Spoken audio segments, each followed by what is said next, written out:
mana yang Nabi, mana yang Sayyidina Abu Bakar As-Siddiq. Akhirnya mereka sadar dengan apa? Ketika Sayyidina Abu Bakar As-Siddiq membuka daripada surbannya, ridaknya ini untuk menaungi Nabi kita Muhammad SAW. Mereka baru bisa bedakan, oh berarti yang dipayungi itu Rasulullah, yang mayungi Sayyidina Abu Bakar As-Siddiq. Coba lihat, kaum Ansor sebegitu banyaknya masuk Islam bukan langsung dari tangan Nabi kita Muhammad SAW. Nah sekarang kalau keluar panjenengan Bapak Ibu mengajak orang untuk hadir di majelis semacam ini atau hadir di setiap rutinan setiap malam Rabu Kliwon ini, kok ternyata ada dari mereka yang tidak pernah sholat menjadi ahli sholat, kita dapat pahalanya. Ada yang tidak pernah zakat jadi ahli zakat, kita dapat pahalanya. Yang tidak pernah haji jadi berangkat haji, sadar dia akhirnya berangkat haji, kita pun juga dapat pahala haji. Makanya nanti banyak manusia yang ketika di akhirat Allah berikan catatan amal, mereka bingung melihatnya. Ya Allah, ini kok ada pahala tahajud dari mana ya Allah? Ya Allah, ini ada pahala haji dari mana ya Allah? Saya tidak pernah berangkat haji, saya tidak pernah menginjakkan kaki saya di Mekah dan Madinah. Ini pahala haji umroh dari mana? Oh ternyata kita pernah mengajak orang ke majelis ilmu, kemudian orang itu mendengarkan tausiah dari ustadznya, tergerak hatinya untuk berangkat haji. Kita yang mengajak, kita dapat pahala yang sama. Adal al-khair kafailih, kata Nabi, yang menunjukkan kepada kebaikan, maka pahalanya sama seperti yang berbuat kebaikan tersebut. Maka mari para hadirin diajak sebanyak-banyaknya. Insya Allah yang hari ini datang sendirian, bulan depan datang berlima insya Allah. Niat ya Allah, kepingin ya Allah ngajak tetangga-tetangga hadir di majelis malam Rabu Kliwon. Tapi apa daya ya Allah, kalau namun gadah sepeda ontel, Oh Allah dengar apa yang jenengan harapkan itu karena niat jenengan tulus. Allah dengar, Allah kasih jenengan hadiah mobil. Nah, kan siapa tahu? Kalau Allah itu mau memberikan sesuatu kepada hambanya, terkadang tidak masuk di akal. Terkadang tidak masuk di akal. Ini ada satu kisah penyemangat. Kalau Allah kita punya Tuhan, Allah Subhanahu Wa Taala sebagaimana dikatakan oleh Pak Ali yang ngarang maulid yang kita kata tadi, beliau katakan indana Rabb ya khair. Kita punya Tuhan sebaik-baiknya Tuhan. Kita punya Allah, Zat yang maha baik, yang kalau memberikan kebaikan terkadang tidak disangka-sangka. Ada satu orang Habib, ada satu orang Sayyid di satu kota. Beliau dalam urusan ekonomi sangat sulit. Jadi bukan orang kaya, Habib ini miskin. Tapi semangatnya untuk memohon kepada Allah, semangatnya untuk ikhtiar itu luar biasa. Walaupun tidak punya pekerjaan, tiap hari keluar usaha, keliling, pokoknya keluar rumah, cari di mana ada yang bisa dikerjakan, di situ beliau kerjakan. Sampai suatu hari dalam keadaan yang benar-benar di titik yang paling tersulit, sehingga beliau mohon kepada Allah, ya Allah berikan kemudahan rezeki untuk bisa memberikan makan kepada anak istri di rumah. Coba lihat bagaimana Allah merubah keadaan si Habib ini dari keadaan yang sangat sulit di titik terendah menjadi keadaan yang sangat baik berarti.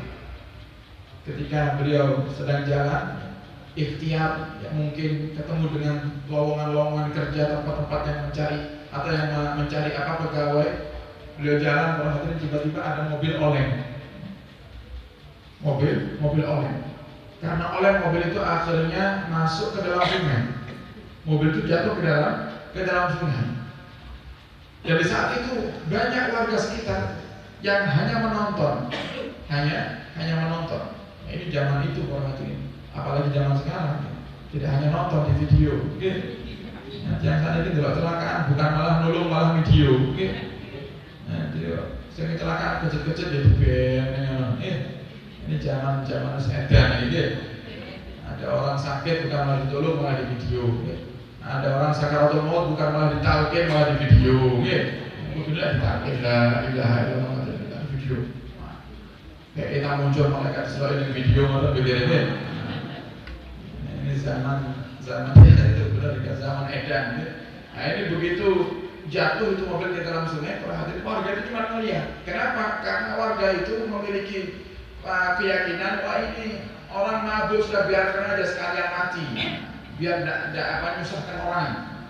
Karena ngelihat mobil olehnya. Ini pentingnya kita husnudzon itu. Tidak semua mobil oleh itu mabuk. Kadang ya ngantuk, kadang ngantuk, kadang ya itu misalnya lagi sakit, keliengan, tidak tikus, sehingga perasaan lurus tapi ternyata mobilnya nganan. Nah ini masuk, akhirnya si Habib ini nyemplung masuk ke dalam sungai, menyelamatkan orang yang mengemudi mobil tadi.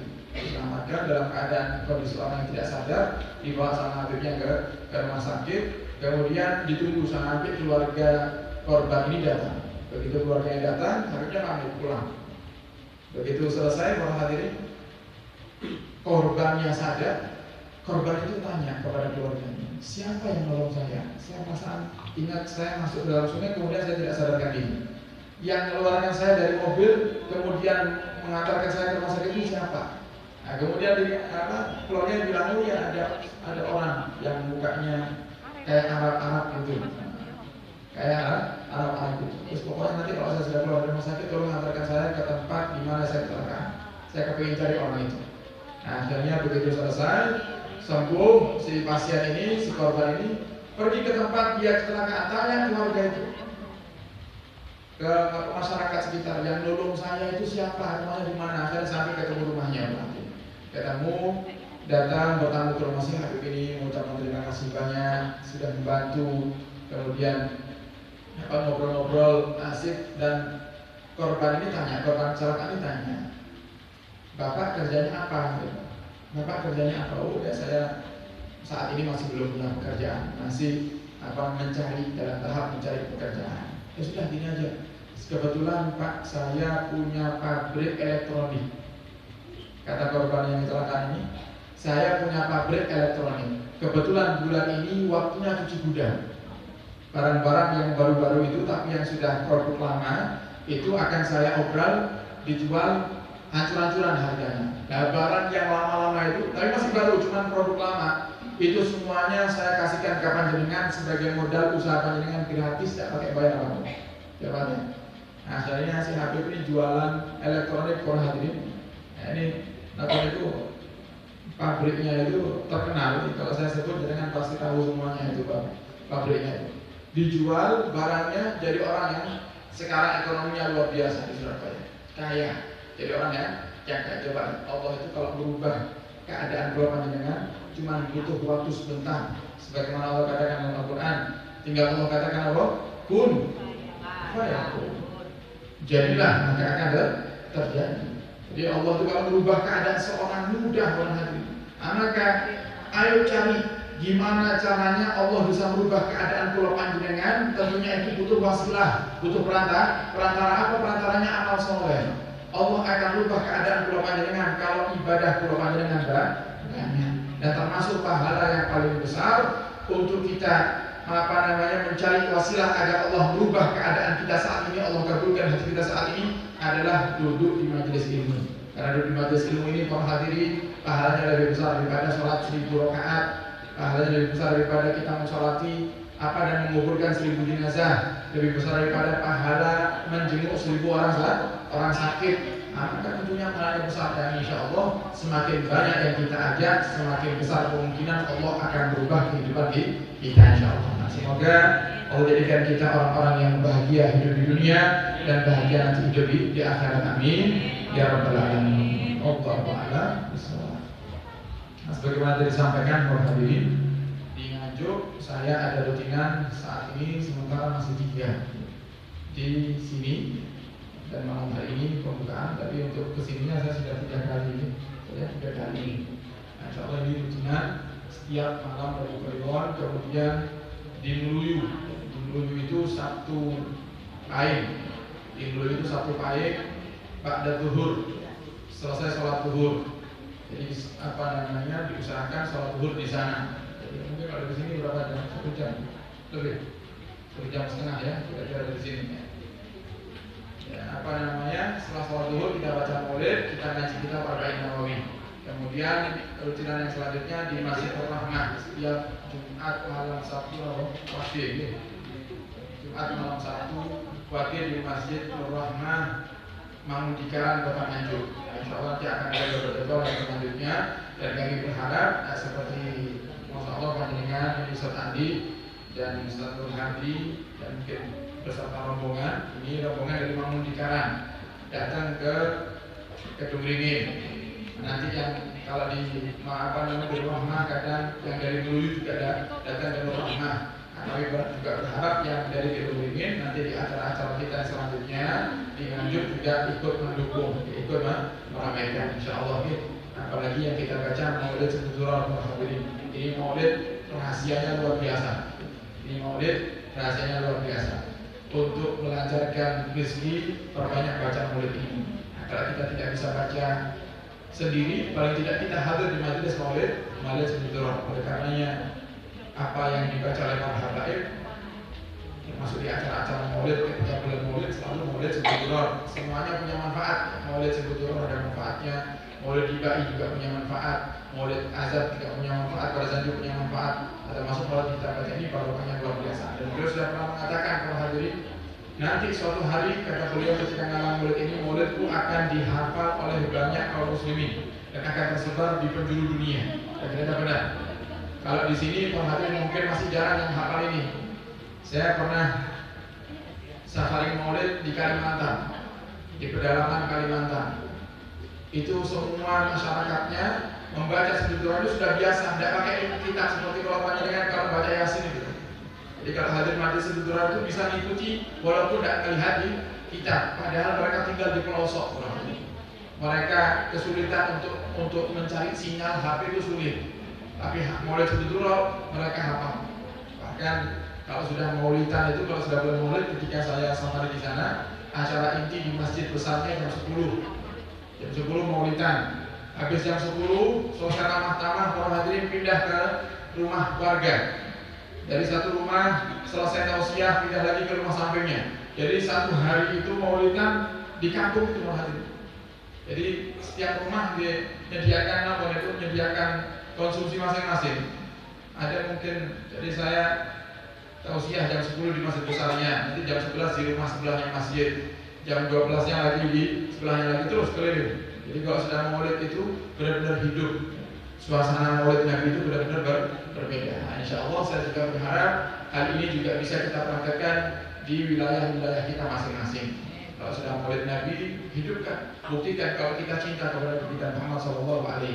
Oleh karenanya dengan kita baca Maulid ini, kita berharap tumbuh dalam hati kita cinta kepada Nabi. Kalau masih ada cinta kepada Nabi Muhammad SAW, Allah akan jaga kita dalam hati.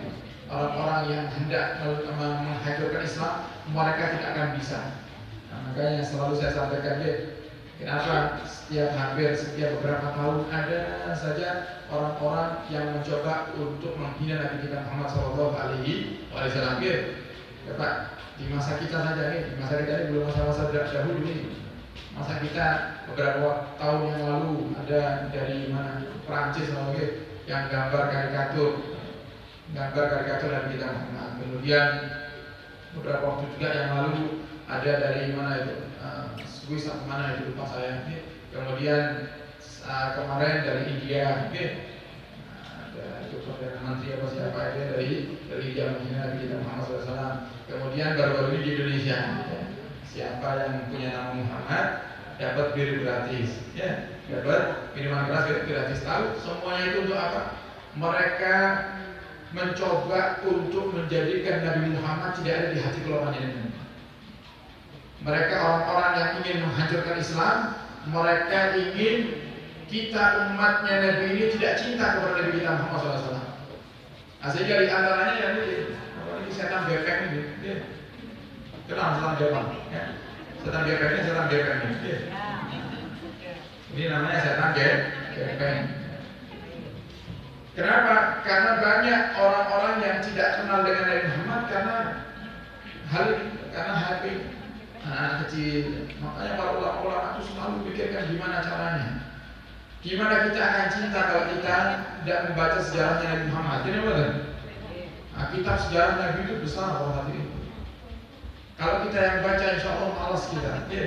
Coba kalau ngasih hadiah panjenengan kitab terjemahan sejarah Nabi Muhammad SAW, misalnya yang besarnya 10 jilid misalnya, kira-kira jenengan baca nomor tak kasih kitab terjemahan bahasa Indonesia yang berisi sejarah hidupnya Nabi Muhammad yang besarnya 10 jilid, kira-kira jenengan baca atau tidak kira-kira? Boten. Makanya para ulama ngerti nanti keadaan umat ini di akhir zaman tambah malas baca sejarahnya Nabi, sehingga mereka singkat. Yang tadinya 10 jilid jadi satu kitab tebel yang masih tidak dibaca sama kita. Masih malas baca, disingkat lagi sama para ulama jadi kitab-kitab yang lebih tipis lagi. Khulasaah Nurul Yakin. Nurul Yakin itu kitab sejarah Nabi. Sudah lumayan tipis perhatian. Tidak dibaca lagi sama umat Nabi Muhammad, diringkas lagi sama ulama. Jadi khulasaah Nurul Yakin. Khulasaah itu ringkasan. Tipis-tipis dulu yang dipakai di pondok pesantren. Nah, ternyata yang baca cuma santri, masyarakatnya juga tidak mau baca. Akhirnya dibuatlah Maulid Nabi ini. Dibaca dengan lantunan qasidah, dengan nada bacanya supaya kalau panjenengan baca. Kadang baca Maulid itu ya ngerti artine, nggih. Ya ngerti ya, artine pokok maca pokok ini ya. Tambah tidak kenal lagi sama Nabi kita Muhammad sallallahu alaihi wasallam. Akhirnya para ulama-ulama kita di Indonesia mengarang lantunan-lantunan qasidah dengan bahasa Indonesia. Dia ada Muhammad Abdullah nama ayahnya. Coba kalau tidak ada qasidah ini anak ulama jangan tidak tahu kalau nama ayahnya Muhammad adalah Abdullah. Kalau gara-gara qasidah ini anak-anak kita tidak tahu kalau kakeknya Nabi namanya Abdul Muthalib. Bahkan jangan anak kita mungkin juga tidak tahu. Oh, ternyata namanya bapaknya Nabi Abdullah. Baru tahu ketika ada nonton qasidah. Nah, ini caranya para ulama untuk menumbuhkan cinta dalam hati kita kepada Nabi. Bila mereka orang-orang yang tidak suka dengan Islam ini mencoba para hadirin menghapus cinta kita kepada Nabi dari hati kita. Sehingga ketika mereka sudah bikin usaha, mereka ciptakan itu namanya televisi, mereka ciptakan HP, tidak cukup HP dari dulu yang HP cuma sekedar buat telepon dan SMS. Sekarang ada Android muncul lagi yang lainnya dengan aplikasi yang bermacam-macam, ditambah dengan game-gamenya, ada yang online, offline, macam-macam gitu. Sibuk ngurusi HP, sibuk ngurusi media sosial, lupa belajar sejarah Nabi Muhammad. Mereka itu merasa berhasil. Ini kelihatannya banyak orang yang sudah tergila-gila dengan HP. Banyak orang yang sudah tergila-gila dengan HP. Kelihatannya umat Islam ini sudah tidak ada cinta dalam hatinya kepada Nabi. Untuk mengetahui itu mereka perlu bukti. Gimana buktinya?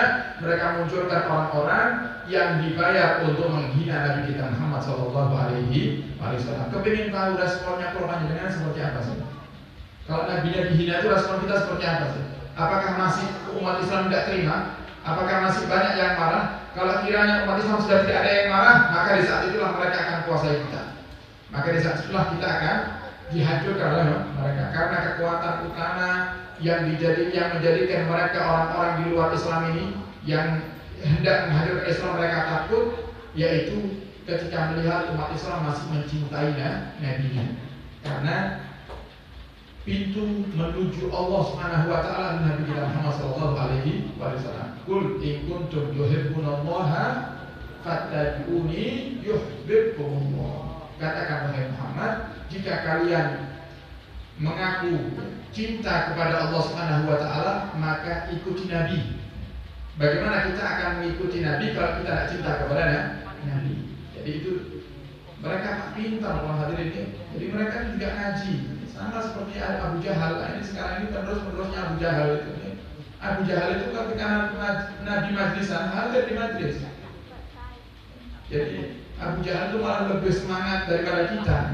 Abu Jahal itu kalau hadirin, kalau hadir majlisnya Nabi, betul catatan. Abu Jahal itu. Dari kalau dengan ada hadir majlisnya guru ini, betul catatan mau dan. Betul. Ini Abu Jahal nih, Abu Jahal. Musuhnya Islam. Kalau hadir majlisnya Nabi, bawa catatan. Untuk apa? Nyata itu untuk apa? Cari kelemahannya Nabi, cari kelemahannya Islam. Sehingga mereka meneliti apa sih Pusat kekuatannya umat Islam ini apa sih? Oh, ternyata cinta Nabi. Cinta Nabi. Ya Allah sedang mengabadikan dalam Al-Quran, "Qul in kuntum tuhibbunallaha fattabi'uni yuhibbukumullah." Makanya ketika mereka gagal lagi, kemarin ada sebuah diskotik yang mengajak orang-orang yang bernama Muhammad untuk mendapatkan bir gratis. Oh, ternyata masih banyak yang menolak. Ya, walaupun banyak orang-orang munafik yang mengaku Muslim juga mendukung. Banyak yang menolak sampai akhirnya ditutup. Nah, itu mereka akan bikin lagi satu usaha lagi nantinya, apa lagi yang akan mereka buat untuk menjadikan umat ini lupa kepada Nabi-nya. Nah, maka para hadirin perlunya kita hadir di majelis seperti ini untuk supaya kita cinta kepada Nabi. Kalau sudah cinta sama Nabi, insya Allah nanti di akhirat dapat syafaatnya Nabi. Semoga ulama dengan bisa istiqamah terus hadir di majelis-majelis mulia ini, majelis para ulama, dan semoga Kertosono dan Nganjuk semuanya sekitarnya dijadikan kotanya Rasulullah Shallallahu Alaihi Wasallam. Amin ya rabbal alamin. Kita tutup dengan kita baca doa Silaturahmi. Bismillahirrahmanirrahim. Alhamdulillahirabbil alamin. Allahumma shalli wa sallim ala sayyidina Muhammadin wa ala alihi wa sahbihi ajma'in. ولما نظر الفكر من ذرار الأوصاف المحمدية أخودا توجهت إلى الله متوسلا بسيدي وحبيبي محمد صلى الله عليه وسلم أن يجعل سعيي فيه مشكورا وفعلي فيه محمودا وأن يكتب عملي في الأعمال المقبولة وتوجهي في التوجهات الخالصة والصلات الموصولة. اللهم يا من إليه تتوجه الآمال فتعود ظافرة وعلى باب عزته تحط الرحال فتغشاها منه الفيوضات الغامرة. نتوجه إليك بأشرف الوسائل لديك سيد المرسلين عبدك الصادق الأمين سيدنا محمد الذي عمت رسالته العالمين. أن تصلي وتسلم على تلك الذات الكاملة مستودع أمانتك وحفظ سرك وحمل راية دعوتك الشاملة. الأب الأكبر المحبوب لك والمخصص بالشرف الأفخر في كل موطن من مواطن القرب والمدحر. قاسم إمدادك في عبادك وساقي كؤوس إرشادك لأهل بلادك سيد الكونين وأشرف الثقلين. العبد المحبوب الخالص المخصوص منك بأجل الخصائص. اللهم صل وسلم عليه وعلى آله وأصحابه وأهل حضرة اقترابه من أحبابه. اللهم إنا نقدم إليك جاه هذا النبي الكريم ونتوسل إليك بشرف مقامه العظيم أن تلاحظنا في حركاتنا وسكناتنا بعين عنايتك وأن تحفظنا في أكواننا وتقلباتنا بجميل رعايتك وحسين وقايتك وأن تبلغنا من شرف القرب إليك وإلى هذا الحبيب غاية آمالنا وتتقبل منا ما تحركنا فيه من نياتنا وأعمالنا وتجعلنا في حضرة هذا الحبيب من الحاضرين وفي طريق اتباعه من السالكين ولحقك وحقه من المؤدين ولأهلك من الحافظين. اللهم إنا لنا أطماعا في رحمتك الخاصة فلا تحرمنا وذنونا جميلة هي وسيلتنا إليك فلا تخيرنا. آمنا بك وبرسولك ما جاء به من الدين وتوجهنا به إليك مستشفعين أن تقابل المذنب منا بالغفران والمسيء بالإحسان والسائل بما سأل والمؤمل بما أمل وأن تجعلنا ممن نصر هذا الحبيب ووازره ووالاه وظاهره وأمر ببركاته وسلم في وجهات أولادنا ووالدينا وأهل قدرنا ووادينا وجميع المسلمين والمسلمات والمؤمنين والمؤمنات في جميع الجهات وأعلم راية الدين الكريم في جميع الأمطار منشورة ومعالم الإسلام والإيمان بأهلها مأمورة معنا وسورة. واصف اللهم كربة المكروبين واقض دين المدينين واغفر للمذنبين وتقبل توبة التائبين وانشر رحمتك على عبادك المؤمنين أجمعين.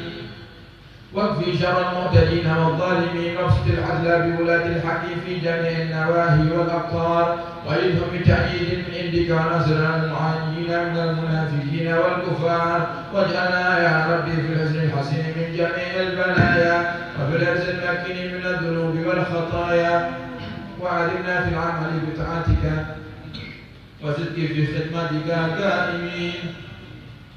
وإذا توفيتنا فتوفنا مسلمين مؤمنين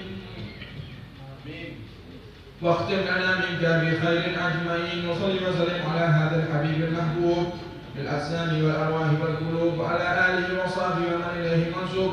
وآخر دعوانا الحمد لله رب العالمين.